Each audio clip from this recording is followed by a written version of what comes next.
नमस्कार मित्रों। ज्योतिष रहस्य चैनल में आप सभी का एक बार फिर से स्वागत है। नवरात्रि आने वाली है। नवरात्रि की सीरीज चल रही है। आज के क्लास में बताया जाएगा तीसरी रात्रि, यानी कि थर्ड नाइट ऑफ नवरात्रि। तीसरी रात को माता चंद्र घंटा की पूजा आराधना की जाती है। माता चंद्र घंटा जो कि एक शेरनी पे सवार हैं और इनकी 10 भुजाएं हैं। माता के गले में एक घंटा लटका है। उनके मस्तक पर चंद्र विराजमान है और हाथ में है कमंडल, तीर है, धनुष है और है गदा, और इनके एक हाथ में तलवार है और एक हाथ में कमल का पुष्प है। माता चंद्र घंटा, इनका अन्य नाम रामचंडी या चंडिका के नाम से भी जाना जाता है। माता चंद्र घंटा जो कि तृतीया के दिन इनकी आराधना की जाती है। माता चंद्र घंटा का संबंध मंगल ग्रह के साथ है और चूंकि सेमी सर्कुलर मून यानी कि चंद्रमा इनके सर पर विराजमान है, इसके लिए चंद्रमा से भी संबंध है, पर खास संबंध मंगल ग्रह के साथ है।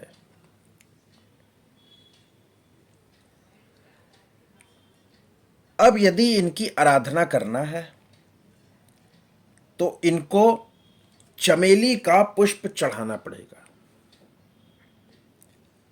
और भोग में या तो दूध चढ़ाएं या गाय के दूध की खीर बना के चढ़ाएं। मिठाई का संबंध भी मंगल से होता है।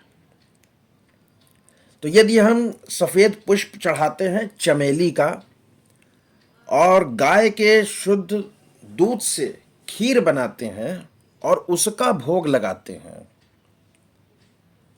तो हमको क्या फायदा होगा? इससे हमको दो लाभ होते हैं। एक, जो आपका पेन है वो रिलीव हो जाता है। पेन यानी कि दुख। वो दुख शारीरिक भी हो सकता है और मानसिक भी, दोनों प्रकार के दुख। इनका संबंध मंगल से है। मंगल है देह कारक, तो शरीर का दुख, शरीर का पेन वो जाएगा। और इनके मस्तक पे जो है चंद्रमा विराजमान है और चंद्रमा है मन का कारक, तो जो मानसिक दर्द पीड़ा है उससे भी छुटकारा मिलेगा। तो खीर का भोग लगाने से, चमेली का फूल चढ़ाने से दो चीजें हो रही। पहली चीज, पेन रिलीव हो रहा, और दूसरी चीज, हम रिसीव कर रहे हैं जॉय और हैप्पीनेस, खुशियां, हर्ष और उल्लास, इसकी हमको प्राप्ति होगी। तो इनकी आराधना करने से ये चीजें होंगी। अब एक खास चीज कि इनकी आराधना करने से आप स्वयं को एक सुरक्षा घेरे में लाते हैं। You protect your self. Accident हो, वुंड्स हो या वेपन हो, इनसे संबंधित जो भी पेन है उसमें रिलीफ मिलेगा।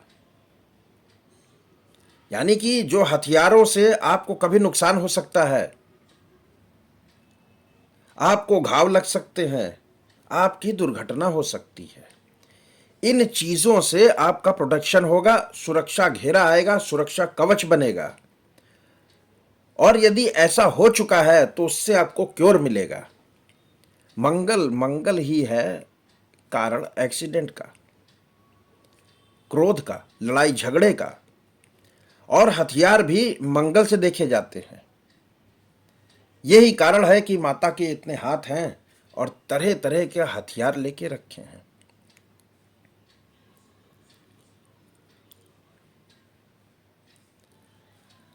अब यहां पर क्या चढ़ाना है और इनकी आराधना करने से क्या लाभ मिलेगा और एस्ट्रोलॉजी से कैसे जुड़ी हैं, ये चीज हमने देखा।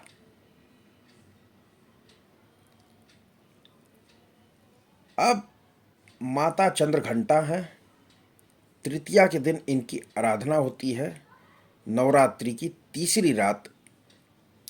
इस कारण ये तीसरे नवांश से संबंधित हैं। तीसरे नवांश में जो भी ग्रह बैठा होगा उसका सीधा संबंध माता चंद्रघंटा के साथ हो गया।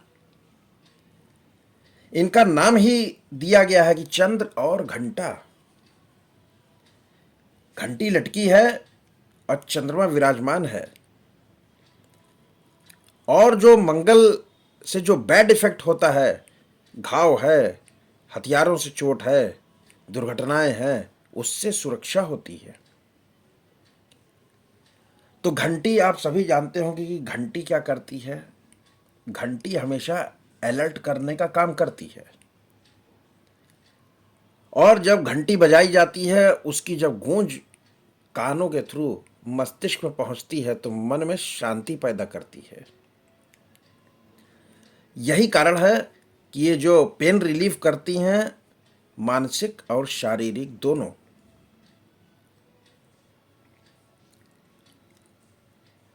अब जो भी ग्रह तीसरे नवांश में बैठ गया वो डायरेक्टली कनेक्ट हो गया माता चंद्रघंटा के साथ। अब तीसरे नवांश में जो बैठा ग्रह है उसको देखने के लिए अब पहले देखना पड़ेगा आपको कि कुंडली में आपका चंद्रमा किधर है, कृष्ण पक्ष में गया कि शुक्ल पक्ष में गया। कृष्ण पक्ष में गया है तो जो तीसरे नवांश में बैठा ग्रह है उसके बैड इफेक्ट मिलेंगे, और जो शुक्ल पक्ष में है तो वो आपके लिए बेनिफिक है। तो हमको कोई नुकसान ना हो सके भविष्य में, या नुकसान हो गया है तो उससे हमको रिलीफ मिले, यही उद्देश्य रहता है नवरात्रि की तीसरी रात का, तृतीया के दिन माता चंद्रघंटा की आराधना करने से। और जो नक्षत्र तारा है जन्म संपत विपत क्षेम, तो जो जन्म संपत विपत विपत आता है तीसरे नंबर पे। जो तीसरा तारा है वो विपत लाता है, जन्म संपत विपत। तो यहां से भी ये जुड़ा हुआ है कि यदि आप देखेंगे तीसरा नक्षत्र जो है वो विपत नक्षत्र होता है। तो इस प्रकार हम देखते हैं कि नवरात्रि की तीसरी रात माता चंद्रघंटा की आराधना करने से और उनको क्या भोग लगाना है, वो भोग लगाने से हमको क्या लाभ होगा, किस क्षेत्र में लाभ होगा।